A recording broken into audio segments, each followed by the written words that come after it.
Oke Mbak Dea, kali ini aku bener-bener ngerasa apa ya, tahu bahwa Mbak Dea ternyata eksis gitu ya di YouTube ya, dan Enggak sih. ternyata banyak karya yang kali pertama tuh aku nggak tahu gitu, terutama di musik noise. Nah, kita akan ngobrol, kita akan asik-asikan hari ini tentang musik noise dan juga Mbak Dea. Cuman sebelumnya pengen tahu banget Mbak Dea ini sebenarnya gimana sih pendidikannya, latar belakangnya itu gimana gitu, kok bisa menemukan musik yang oke, ini unik gitu. Sebenarnya sih kalau background di musik secara akademis nggak ada sih. Jadi awalnya mungkin cuma SD itu belajar piano klasik. Piano klasik itu sampai kayak ke Jakarta buat ujian gitu. Tapi ya namanya anak kecil bosenan kan ya. Jadinya mungkin kelas 4 atau 5 ya udahlah berhenti gitu. Habis itu nggak pernah megang musik lagi. Tapi memang pas kecil karena orang tua suka musik, suka diajak nonton-nonton recital, konser-konser piano kayak gitu. Terus ketika SMA itu ikut teater. Wah kok seneng ya yang berbau teater ini, performance art gitu. Nah, sembari jalan kuliah kebetulan punya beberapa teman yang main di Jogja Noise Bombing, terus penasaran ini pada ngapain sih gitu. Terus ngelihat pada performnya apa ya, kayak mic dijedutin ke sini lah, terus ya gitu-gitu pakai kostum lah gitu. Wow, keren juga gitu.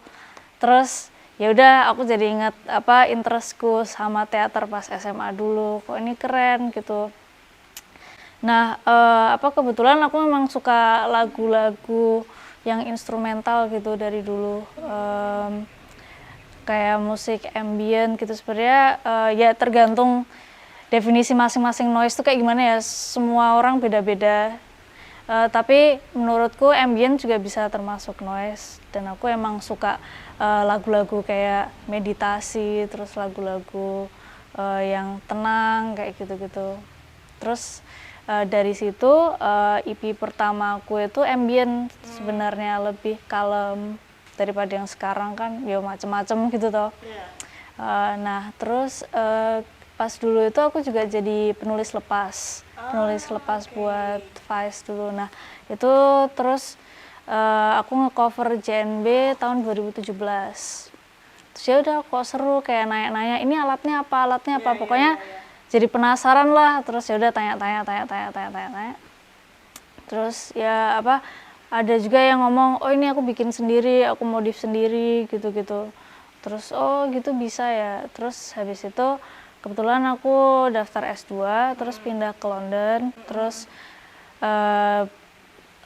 majornya namanya media komunikasi. Nah di media komunikasi tuh ada yang fokus sama media teknologi kan. Nah aku masih kepikiran itu wah dulu keren juga ya teman-temanku bikin alat-alat sendiri. Terus di London juga kalau ada workshop gitu, wah pengen, tapi kadang mahal banget sih di sana, bisa kayak 1 jutaan gitu satu workshop. Jadi menurutku itu menarik, kenapa kok di Indonesia mereka modify begitu saja dengan mudahnya, tapi kalau di London harus bayar sekian gitu.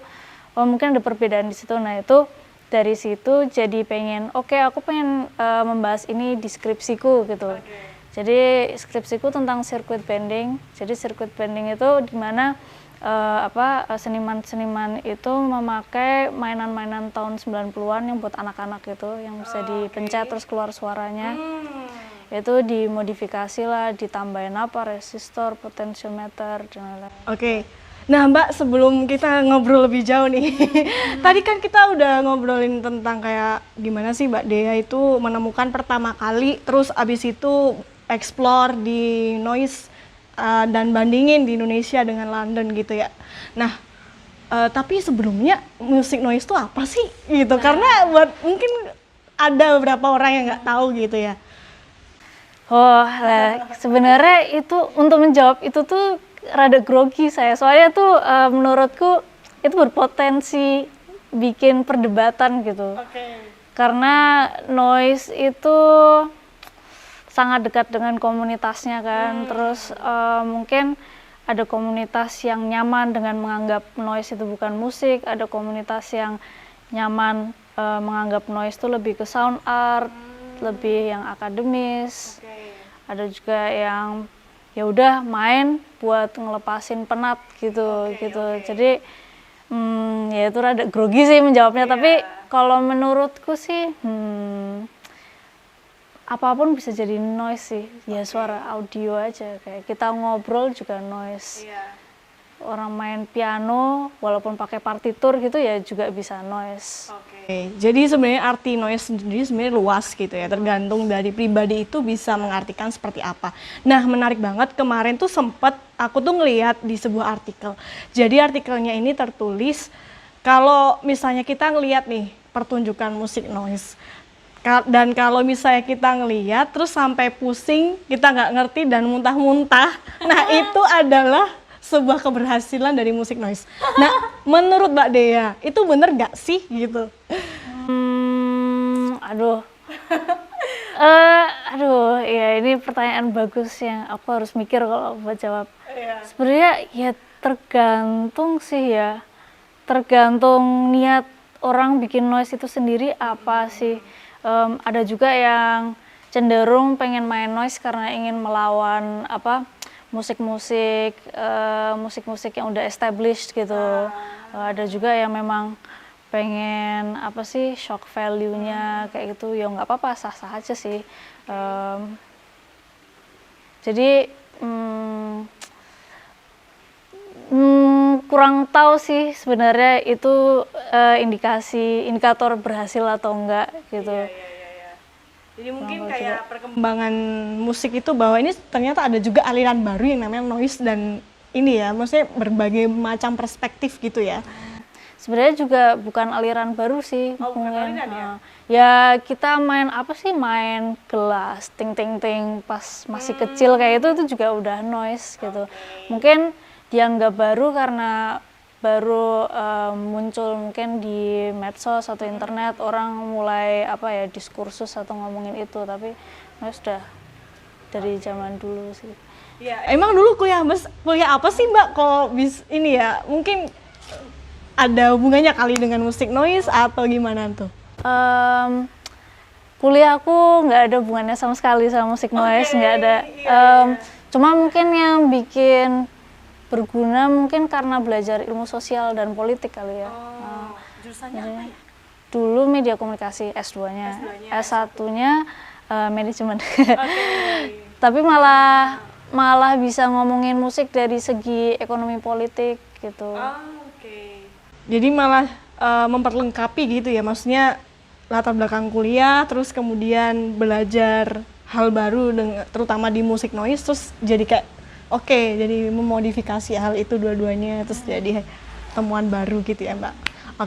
Nah sekarang ngobrolin tentang noise sendiri, Mbak Dea ini nggak sih pernah ada kesan tersendiri kayak temen ketika tahu bahwa Mbak Dea itu bisa mainin musik itu, terus gimana sih pendapat mereka gitu?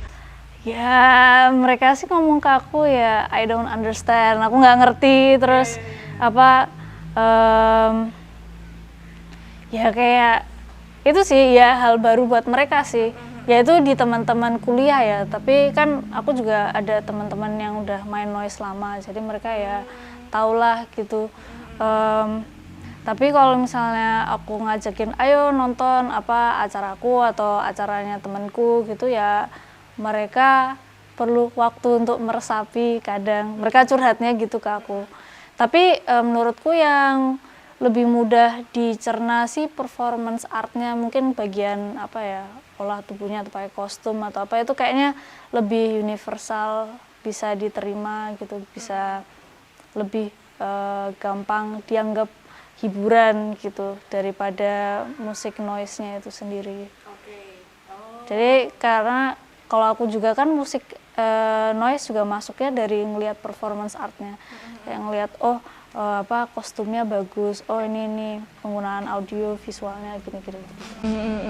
Nah sebenarnya ketika Mbak Dea berarti udah berapa tahun ya untuk mendalami musik noise ini sendiri? Baru banget sih sebenarnya. Main di Jogja Noise Bombing pertama itu 2018. Oh, berarti udah 2 tahunan ya? 2 tahunan. Lumayan sih. Nggak baru-baru banget, Mbak. Maksudnya kayak ya 2 tahun lah ya berjalan. Dan itu udah berapa karya sih yang udah pernah dipublish atau dipresentasikan gitu? Nah, itu pertanyaan bagus juga sebenarnya, karena kadang sih aku merasa ada beberapa karya yang memang sebaiknya nggak direkord gitu. Jadi ya udah, karya itu untuk pada waktu itu, pada di tempat itu aja gitu. Jadi kadang istilah-istilah merilis karya itu aku juga bingung gitu, rilisnya apakah ketika aku mainin buat orang atau ketika itu dalam bentuk recording atau MP3 yang ada di internet atau gimana. Aku juga masih kurang tahu sih kayak gitu. Jadi tapi kalau biasanya kan orang kalau nanya gitu kan rilisan yang bisa dilihat di internet atau enggak rilisan fisik kan. Ada berapa ya? Ada EP, lalu aku juga ada band dulu di London sama orang Selandia Baru, itu namanya Tujuh Kuda. Itu ngomongin tentang ya kolonialisme kayak gitu tema-temanya. Jadi Tapi gak ada syairnya ya, Mbak ya?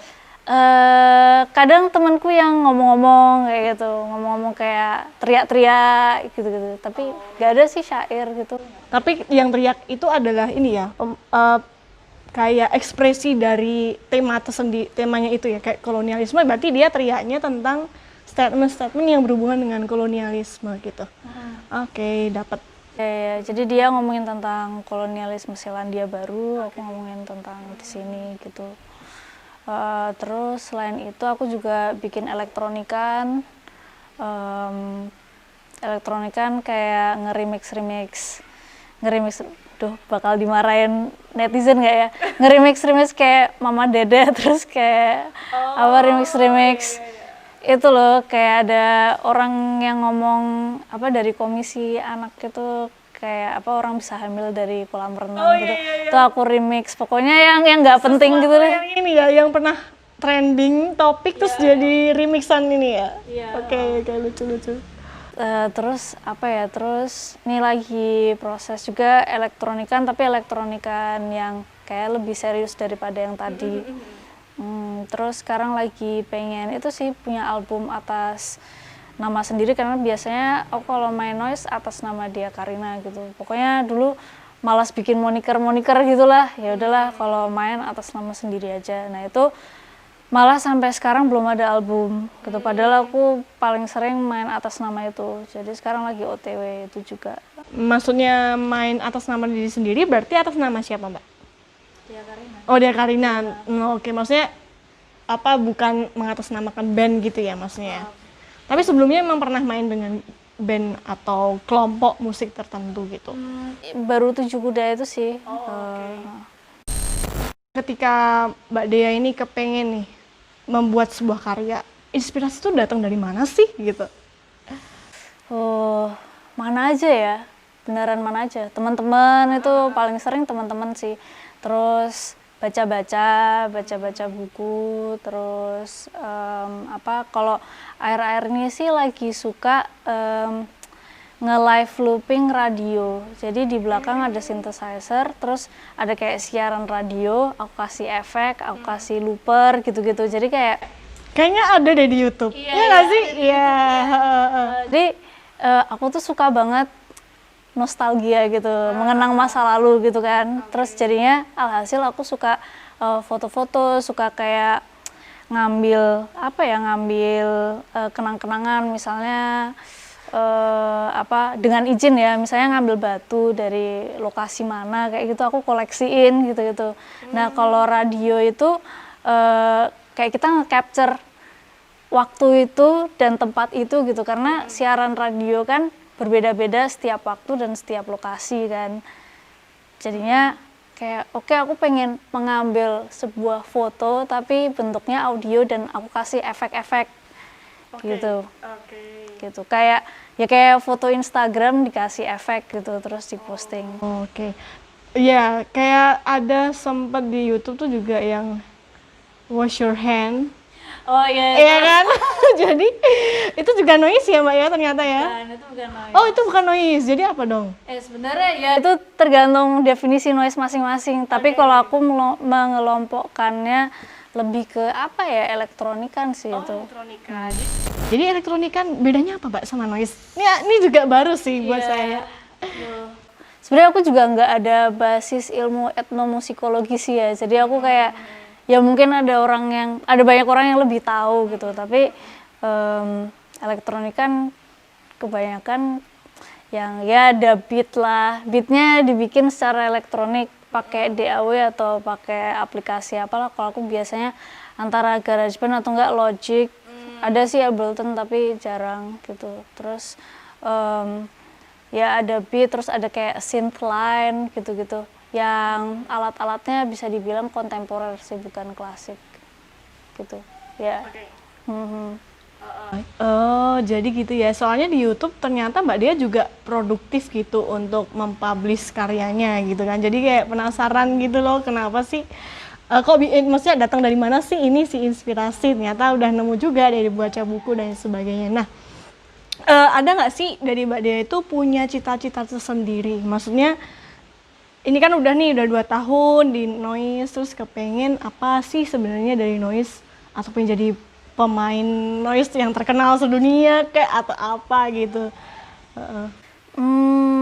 Aku tuh suka noise itu karena kayak kalau dengerin tuh kayak terjun ke dunia lain gitu, kayak ke dimensi lain gitu. Itu aku sendiri ya. Aku pengen bikin karya yang seperti itu sih. Jadi mungkin nggak sebatas audio ya. Pengen kayak ada videonya juga. Kalau live pengen ada faktor-faktor performance art yang lain yang orang tuh kalau ke situ tuh menyelami dunia lain gitu. Pengennya sih bikin karya kayak gitu sih. Dan pengen juga bikin buku yang nemenin karyanya itu gitu. Jadi orang bisa banyak berimajinasi lah gitu. Jadi kayak aku nyodorin kayak bantuan buat berimajinasi dan teleportasi, silakan dipakai kayak gimana gitu. Iya, jadi sebenarnya kalau tadi disebutin performing art ya, bisa nggak sih musik-musik yang seperti ini dikolaborasikan dengan kayak karya lain? Bisa banget. Contohnya apa sih Mbak? Karya yang lain ya. Sebenarnya kalau aku lihat performance noise pun itu juga bisa dibilang ya udah gabung sama karya lain sih ya, olah tubuh lah kadang, terus visual juga banyak yang gabungin noise sama visual gitu. Terus apalagi ya, apa aja sih bisa? Bisa ya, jadi maksudnya bukan sesuatu yang tunggal berdiri sendiri, tetapi dia juga bisa dikolaborasikan gitu ya. Menurutku seni nggak ada yang tunggal sih, pasti ada gabungannya. Oke, mulai bisa membayangkan sih sekarang. Nah, tadi soal menyelam, sorry agak ke belakang, menyelam dunia lain. Nah, ini ada nggak sih kayak pengalaman yang sangat kayak aha moment gitu loh, kayak yang benar-benar berkesan banget? Ada pernah kayak pengalaman dengan sebuah musik noise tertentu, terus dunianya kayak apa gitu loh? Misalnya mungkin melihat sesuatu, nah itu mungkin bisa diceritain gitu ya. Apa ya, sebenarnya aku tuh menikmati lagu-lagu religi sebenarnya. Religi apapun ya, maksudnya ya keluargaku itu muslim gitu, tapi dulu kan sempat tinggal di luar, terus sempat juga tinggal di daerah dimana di sekolah itu tuh ada sekolah Katolik gitu. Terus ya udah aku harus ke gereja setiap Jumat pada saat itu. Terus juga dulu pernah KKN di Bali, ya udah aku ke pura gitu-gitu. Terus ya udah musik-musik di musik-musik di ruangan worship itu menurutku bagus-bagus. Kalau di masjid ya kayak duk apa sih beduk ya, kayak beduk kayak gitu. Itu bagus sih menurutku, dan ngeliatin kayak dokumentasi ya musik tradisional di sini dan juga musik tradisional misalnya di Timur Tengah gitu-gitu, musik-musik sufi kayak itu bagus-bagus. Dan mungkin karena dulu juga sempat misalnya kelas agama gitu ya, kelas agama bilang musik tuh haram gitu-gitu. Terus ada juga yang bilang yang penting nggak ada liriknya, liriknya bermanfaat atau liriknya syariah atau gimana gitu. Terus kayak aku mikir gimana itu, terus aku malah dari situ penasaran musik-musik instrumental tuh gimana gitu. Terus ya udah jadinya melebar gitu. Jadi sebenarnya aneh juga ya, awalnya dari kayak ruangan-ruangan agama gitu, terus menjalurnya ke musik noise.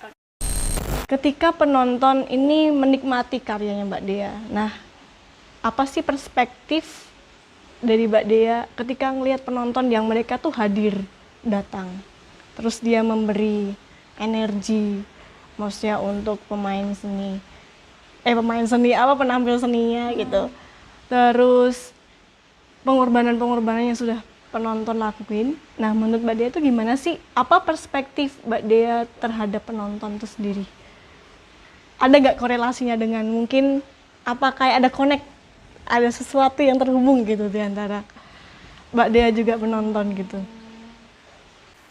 Kalau menurutku ya, kalau pengalamanku sih kebanyakan penontonku tuh ya penampil lain gitu, atau enggak ya juga seniman gitu. Jadi dan aku pun kalau menonton teman-temanku juga mudah gitu merasa terinspirasi. Jadi mungkin kita bisa saling menginspirasi, saling ngasih ide dengan saling menonton satu sama lain. Atau enggak kalau misalnya mereka pun juga enggak menghasilkan seni gitu ya, ya kayak bertukaran energi, kayak menyelam ke dunia lain itu sih. Kayak aku bisa nanya ke mereka, kamu ngerasain apa pas dengerin itu tadi gitu. Terus mereka kan jadi explore. Kalau buat orang yang jarang mendengarkan musik yang aku mainin, ya mereka kan jadi explore batasan-batasan musik yang mereka udah terbiasa gitu kan. Jadinya energi mereka mengeksplorasi ketika aku ngobrol sama mereka itu juga nular ke aku gitu. Jadi oh ya, aku jadi semakin berpikir apa sih batasan-batasanku yang aku udah buat sendiri, dan gimana dan apakah aku mau untuk melanggar batasan-batasan itu atau gimana gitu.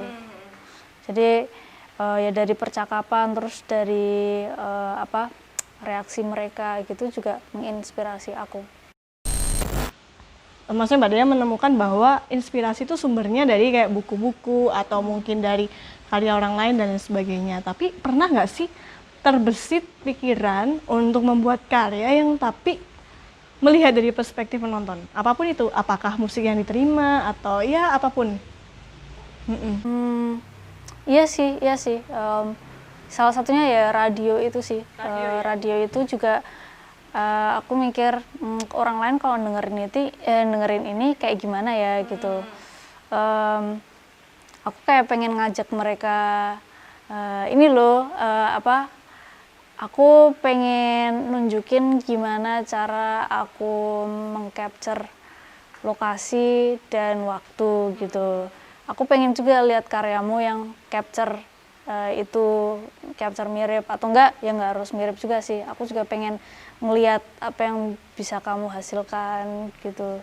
Jadi sebenarnya bukan itu sih, bukan kayak gagah-gagahan ayo lihat punyamu gitu, enggak sih. Kayak aku juga pengen terinspirasi oleh mereka gitu, pengen dapat inspirasi baru. Jadi aku sengaja kayak mikir apa yang kira-kira mungkin belum dieksplor atau jarang dieksplor, itu biar orang lain juga menuju ke yang jarang dieksplor juga. Biar kita saling tuker-tukeran referensi, tuker-tukeran inspirasi gitu-gitu.